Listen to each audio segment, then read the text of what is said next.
नमस्कार दोस्तों, मैं हूं योगेश राणा और सवाल यह है कि आने वाले 15 अगस्त को देश को आज़ाद हुए 75 साल हो जाएंगे और देश की आज़ादी के 75 साल बाद मीडिया में एक सवाल खूब उछल रहा है, कई सारी खबरें छप रही है और वो यह है कि देश की राजनीति में मुसलमानों की भागीदारी इतनी नीचे के स्तर पर क्यों और कैसे पहुंच गई है। यह एक सवाल है, लेकिन मेरा कहना है कि क्या यह सवाल जायज़ है और सही है, क्योंकि इसके जवाब में सवाल तो यह भी किया जा सकता है कि जो सांसद या विधायक चुना जाता है, क्या वो केवल अपने निर्वाचन क्षेत्र में आने वाले किसी धर्म, समुदाय या जाति का ही प्रतिनिधि होता है। अगर ऐसा है तो यह लोकतंत्र के लिए चिंता की बात है, और अगर ऐसा नहीं है तो फिर यह सवाल ही नहीं बनता है कि मुसलमानों की भागीदारी पहले कितनी थी और अब कितनी है। लेकिन हकीकत में बात इतनी भर भी नहीं है। इसके अलावा भी कई सारे सवाल हैं जिन पर चर्चा की जानी चाहिए, और चर्चा इसलिए भी की जानी चाहिए क्योंकि कई लोग बात कर रहे हैं कि स्वतंत्र भारत में पहली बार ऐसा हुआ है कि केंद्र की जो सरकार है उसमें कोई मुस्लिम समुदाय से मंत्री नहीं है। और दूसरी बात, भाजपा के पास इस समय लोकसभा और राज्यसभा दोनों में मिलाकर कुल 395 सांसद और देश भर में 1379 विधायक है, लेकिन इनमें से एक भी मुस्लिम नहीं है।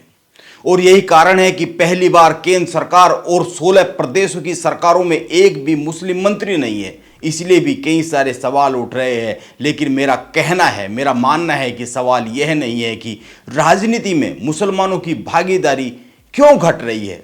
सवाल तो यह है कि मुसलमानों की राजनीति में इतनी कम भागीदारी, इतनी नीचे भागीदारी गिरने के लिए जिम्मेदार है कौन? क्या इसके लिए खुद मुसलमान जिम्मेदार है? क्या यह राजनीतिक जागरूकता की कमी का मामला है?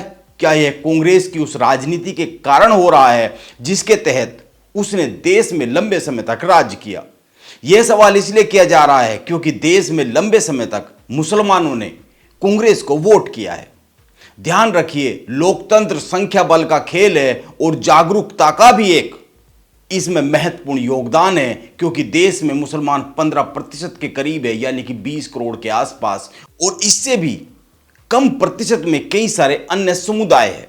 लेकिन वो समुदाय राजनीतिक तौर पर किसी अन्य के साथ घुल मिलकर राजनीति में अपनी ताकत को दिखाते रहते, अपनी ताकत बनाए रखते, राजनीति में अपनी भागीदारी बनाए रखते, और समाज इसी को कहते हैं एक दूसरे के साथ घुलना मिलना।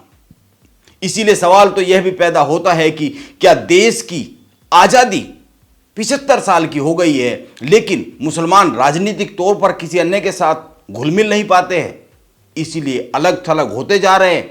यह सवाल कई सारे आंकड़ों के आलोक में किया जा सकता है, क्योंकि कईयों का कहना है कि आज संसद में मुसलमानों की संख्या इसलिए कम हो गई है क्योंकि भाजपा की हिंदुत्व की राजनीति के कारण देश की पूरी राजनीति हिंदुत्व के इर्द गिर्द आ गई है, जिस कारण गैर भाजपा दल भी मुसलमानों को टिकट देने से बच रहे हैं। उन्होंने मुसलमानों को टिकट देना बंद कर दिया है। लेकिन मैं एक आंकड़ा पेश करना चाहता हूं। दैनिक भास्कर ने एक स्टोरी की है जिसमें यह दर्शाया गया है कि मुस्लिम आबादी और संसद में उनका प्रतिनिधित्व 1952 से लेकर 2019 तक किस तरह रहा है। आप गौर कीजिए, 1952 में देश में मुसलमानों की आबादी 10% थी और संसद में प्रतिनिधित्व 4%, और 2019 में देश में आबादी हो गई 15% और संसद में प्रतिनिधित्व 4.9%, और 2014 में आबादी थी 14% और संसद में प्रतिनिधित्व 4%, और 2009 में आबादी थी 13% और संसद में प्रतिनिधित्व 5%। आप इस पूरी सारणी को गौर से देख सकते हैं। 80 के दशक में केवल 9% के आसपास प्रतिनिधित्व रहा है और उसके बाद लगातार गिरता चला गया है। और भाजपा की सरकार तो 8 साल से ही है। और ऐसा नहीं है कि भाजपा मुसलमानों को टिकट नहीं देती है। 2014 के लोकसभा चुनाव में 7 मुस्लिम उम्मीदवार मैदान में उतारे, लेकिन एक भी नहीं जीता। और 2019 के लोकसभा चुनाव में 6 कैंडिडेट उतारे, लेकिन एक भी नहीं जीता। इन आंकड़ों से दो बातें तो साफ हो जाती है। पहली, देश में अब लंबे समय तक राजनीति भाजपा के इर्द गिर्द रहने वाली है। इसको तमाम राजनीतिक विश्लेषक कह भी रहे हैं और देश की मौजूदा राजनीति ये बता भी रही है, दिखा भी रही है, क्योंकि विपक्ष में कोई खड़ा हुआ दिखता ही नहीं है और जो खड़ा होने का प्रयास कर रहे, कोशिश कर रहे कांग्रेस के अलावा, वो बड़े छोटे छोटे हिस्से पर काम करते हैं। और ध्यान दीजिए, आज कांग्रेस के बड़े बड़े नेता पार्टी को छोड़कर भाजपा में जा रहे हैं, यानी उनको सत्ता में हिस्सेदारी चाहिए। लेकिन भाजपा के एक भी मुस्लिम उम्मीदवार का न जीतना क्या इस सवाल को जन्म नहीं देता कि आखिर सत्ता में भागीदारी क्यों नहीं चाहिए, और अगर चाहिए तो किन शर्तों पर चाहिए? क्योंकि लोकतंत्र में सामूहिकता और संख्या बल का खेल है और मुसलमान इसमें अकेला पड़ता जा रहा है। क्या सालों साल इस समुदाय के वोट को पाने वालों ने राजनीतिक जागरूकता नहीं जगाई है या फिर जगी नहीं है? यह भी एक सवाल है। अंत में एक बात पर और गौर कर लेते हैं। कई लोगों का कहना है कि संसद और विधानसभा में समुदाय का प्रतिनिधित्व होने से समुदाय की आवाज को सही मंच मिलता है और सरकार की योजनाओं को लेकर समुदाय जागरूक रहता है।